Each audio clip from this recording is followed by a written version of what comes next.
বাংলাদেশের তারকা ছাড়া আইপিএল অসম্ভব। এক টাইগারকে কিনল ধোনির সিএসকে। বহু বছর পর এবার বাংলাদেশের কোনো তারকা ক্রিকেটার ছাড়া আসন্ন আইপিএল 2024 আয়োজিত হবে এমন সম্ভাবনা দেখা গিয়েছিল, কিন্তু শেষ পর্যন্ত তেমনটা হলো না। দল পেলেন বাংলাদেশের তারকা fast bowler Mustafizur Rahman. Sunrisers Hyderabad, Mumbai Indians, Rajasthan Royals, Delhi ক্যাপিটালসের পর আইপিএলে নতুন ফ্র্যাঞ্চাইজি পেলেন তিনি। ভিত্তিমূল্যেই তাকে নিল মহেন্দ্র সিং ধোনির চেন্নাই সুপার কিংস। তাকে আইপিএলে দেখে খুশি বাংলাদেশের ভক্তরা। দুই দেশের ক্রিকেট ভক্তদের সম্পর্কের অবনতি ঘটেছে গত কয়েক বছরে।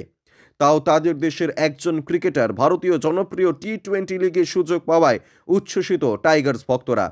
2015 সালে এই বাংলাদেশের ফাস্ট বোলারের অভিষেক সিরিজের কথা স্মরণে থাকবে অনেকেরই। ভারতের বিরুদ্ধেই নিজের ডেবিউ ঘটিয়েছিলেন মুস্তাফিজুর। রোহিত শর্মা, সুরেশ রায়নাদের সিরিজে নাস্তানাবুদ করে সিরিজ সেরা ক্রিকেটার হয়েছিলেন এই তরুণ। সেই ধোনির সঙ্গে একটি বিষয় নিয়ে বিতর্কে জড়িয়ে পড়েছিলেন এই বাংলাদেশি ক্রিকেটার। যে ম্যাচের কথা বলা হচ্ছে, সেই ম্যাচে মুস্তাফিজুর বারবার ব্যাটারদের রান নেওয়ার সময় তাদের সামনে চলে আসছিলেন।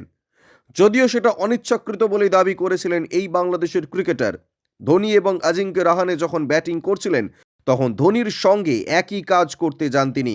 জবাবে কনুইয়ের এক ধাক্কায় মুস্তাফিজুরকে ছিটকে পেরেছিলেন ধোনি। তারপর তাকে ওই ব্যাপারটি নিয়ে সতর্কও করেন ক্যাপ্টেন কুল। এখন সেই ক্যাপ্টেন কুলের নেতৃত্বেই খেলবেন মুস্তাফিজুর।